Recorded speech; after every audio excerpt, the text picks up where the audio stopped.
Hey guys, our local church body wants to be serious about discipleship, and we've just started a journey together using a disciple-making strategy taught by Mike Breen. His book, Building a Discipling Culture, is a great resource, and we as a church are going to implement this system. Each week we're going to come together to share a meal, to sing together, and to challenge and encourage one another. During our teaching time, we're going to work together through a different aspect of this book each week, and we're going to discuss together ways that we can apply it to our lives. I'm making these videos so that anyone who misses a week or is out of the room serving with kids doesn't fall behind. But simply watching the video doesn't replace the most powerful dynamic of this process, which is the accountability and the encouragement from others. So if you do miss, I encourage you to watch the video and then talk to someone in your group about what you've learned. Okay, first off, it's important to know that building a culture of discipleship is going to be a journey. It's going to take us some time, and it involves 4 distinct phases. The first phase is the language phase. Any system has certain words or ideas that help the system make sense. And in a way, what we're about to begin is kind of like learning a new language, but a little easier. There are a few terms, but generally, we're going to learn shapes, and we're going to talk more about those here in a bit. The second phase is called the rhythm phase. So once we understand the vernacular and the different words and the shapes, we begin to learn the rhythm. It sort of gets us into a routine. And it's going to take us some practice and some time, but we're going to get into this routine of certain behaviors and a certain understanding of how things operate. And that leads us to the third phase, which is boldness and mission. So as we become acquainted with the process, we'll become more confident in it. So that leads to the fourth phase, which is the leadership phase. So the more confident we become in it, the better equipped we are to teach it to someone else. All right, so let's begin this journey with a little game. I'm going to show you an image, and you tell me what it is. Here's the first one. Right, the Nike logo. Yep. Here's the second one. You got it, the Olympics. And then the third one, Starbucks. All right, you got all 3 of them right, I'm sure. So here's the point. We pack a ton of information into a single image. Our brains have been conditioned to like those better. It's easier for us to process complex thoughts when we can attach them to something simple like a shape. Now all of these images, and you can come up with hundreds of other examples, but they're all laden with information. And just by seeing each one, doesn't matter if it's a coffee company, an apparel company, or even a sporting event, that your brain recalls a ton of data about it.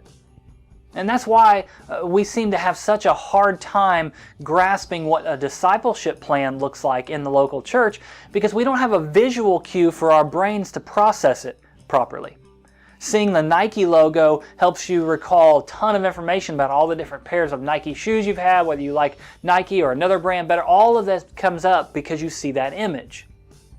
Now, the first image that we're going to talk about tonight, all of these images should help us figure out and picture the way things operate. And so with that image will come a wealth of knowledge and details that we'll be able to unpack over time. But simply seeing that image should cue us in to what we're talking about and give us a great framework for understanding how discipleship works.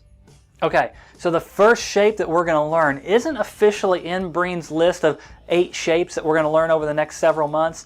Instead, it's a matrix for the overall discipleship process. Making disciples involves 2 distinct concepts, invitation and challenge. And the shape looks like this. So the vertical axis, we have invitation. Invitation is the degree to which we give those around us access to our lives. It's the attitude that says, I'm glad you're here and I want to develop a friendship with you. The horizontal axis is challenge.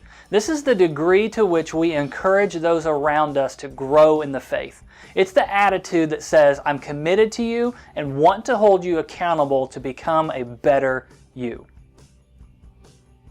Now that we see that shape, you can see that there are 4 distinct quadrants on this matrix. On the upper left-hand side, we have high invitation and low challenge. That leads to a consumer quadrant, or a cozy culture. This is where everybody is made to feel welcome, everybody is valued, you're wanted, it's great for you to be here, but there's no challenge. There's nothing there to prod you along to make you a better follower of Christ. The lower left side is a low challenge, but it also now is a low invitation. This is a boring quadrant. This is a very apathetic culture. No one wants to be here, right? No one wants to be a part of something that that makes them feel unwelcome and doesn't do anything for them. Nobody wants to be there. So we won't hang out there very long. On the right side of the bottom half is low invitation, but now we've got high challenge. This is a stressful place to be, and it often leads to discouragement. You see that down here, the invitation is low, so we're not really going to value you, we're not going to ask for your input, we're not going to make you feel welcome and special, but we are going to challenge you hard. We want to make you better, but we're not going to love you in the process. And so that leads to people being very discouraged. It leads to a very stressful condition. And so predictably, we want to land in that upper right quadrant, which is the discipling quadrant. This is high invitation, high challenge. This is an empowered culture where everybody's wanted and they're motivated and encouraged to be better. Now, Jesus was great at high invitation and high challenge. And there's a familiar story that exemplifies this for us in Matthew chapter 16. So I want you to pause this video, read. I'm going to put the words on the screen, and I want you to read this passage, and then I want you to do 3 things. I want you to find in this story where Jesus displays high invitation. What does he say? What does he do? What kind of things is he counting on being a high invitation situation? Then do the same thing for the challenge side. Where is Jesus challenging his disciples? And then I want you to kind of pick apart some of the characteristics or the qualities of that invitation and challenge that we can replicate in our lives. So go ahead and pause this, read over that, jot down a couple ideas, and we'll continue in just a moment.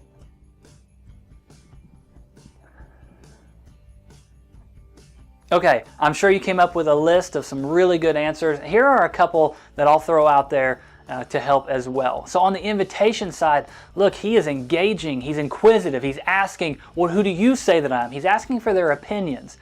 He's giving access to himself by spending time with them. He's affirming and he's positive. He's empowering his disciples. On the challenge side, he issues warnings, he teaches, he even rebukes pretty strongly Peter in that passage. He points them to God. He sets different expectations.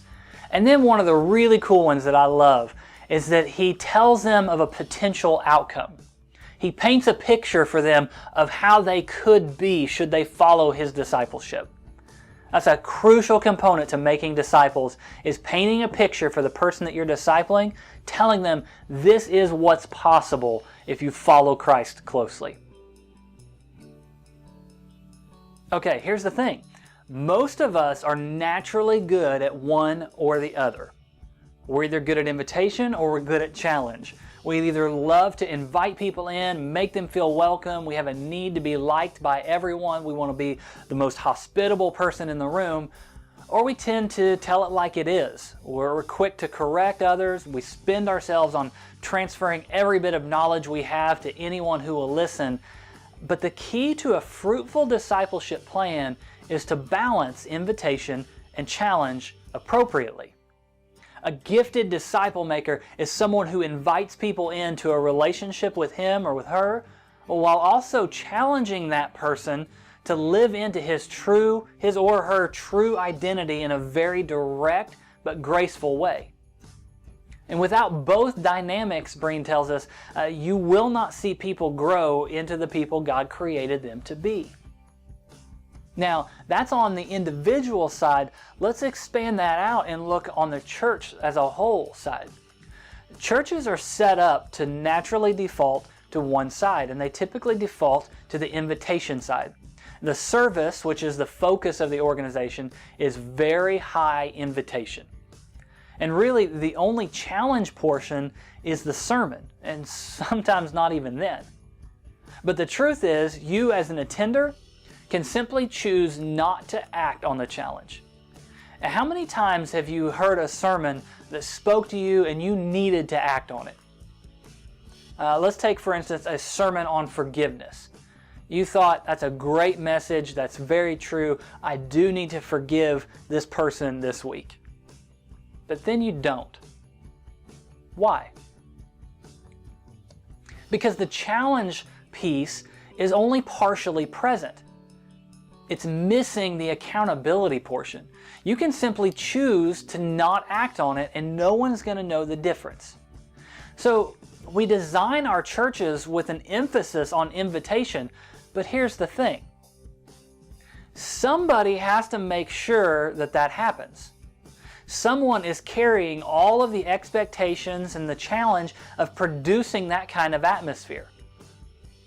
Church leaders. Pastors, elders, a few overworked volunteers. It's usually about 15% of the people that are doing all of the work. And Breen tells us that because of that, their experience is extremely high on the challenge side of things, but very low on the invitation side. Where are these leaders supposed to receive encouragement, rest, downtime, and investment?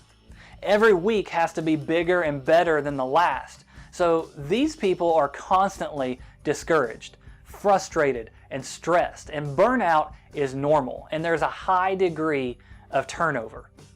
And that's part of why G6 exists. We want to be a voice, an ally for those who are experiencing that burnout and that turnover. So we need to balance invitation and challenge, and it can be difficult, but it's also rewarding. It's difficult because we're attempting to release people from a lifetime of consumer culture, and that's not going to be easy. But it'll be rewarding because we will make a fundamental shift in the way we grow in the faith that takes us from consumers to producers. Yes, we're going to mess up along the way. This is not a foolproof system. It's going to take time and it's going to take practice, and mistakes will be made. But as one of my favorite theologians and writers, G.K. Chesterton, says, if something's worth doing, it's worth doing badly.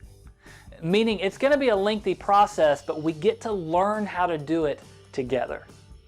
Now, I want us to close by thinking back and looking forward.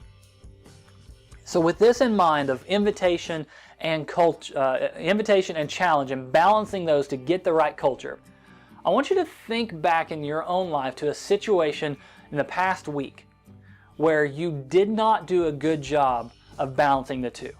Maybe you did not exemplify high invitation. You were not as inviting to that person, you didn't hear them out, you didn't consider their needs, or maybe you weren't high challenge. You didn't speak up when you should have. You didn't offer the right words to help improve the situation when you know you could have. One of the keys to discipleship is identifying and having the self-awareness to know when something needs to grow. Then I want you to look forward to this week. Think of a situation that you know is coming up, or have the awareness to think to balance invitation and challenge.